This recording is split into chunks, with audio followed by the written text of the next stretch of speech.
So one of the things that happens when you start to reconnect with your dharma, when you start to reconnect with your essence, is that all of a sudden this fountain spring of options start to appear. You start to think of all the ways that you can express it to the world.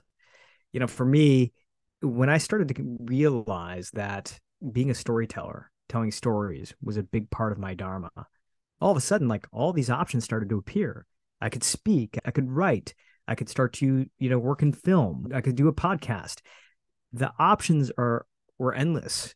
And the thing that I realized is that instead of trying to jump to one of those options immediately, really just allow yourself to kind of sit back a little bit and let these options start to come to you. Write them down, keep track of them carefully, journal about them, but don't necessarily feel the pressure right away to start acting on it. Because I think that pressure to act on it right away, to start seizing it right away, is sometimes it actually takes us out of our dharma.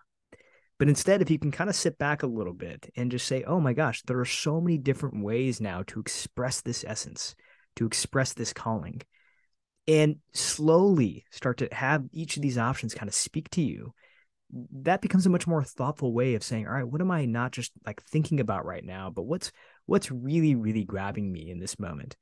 So give it time. Like actually spend some time thinking about, all right, wow, all of a sudden this fountain spring of options has opened up.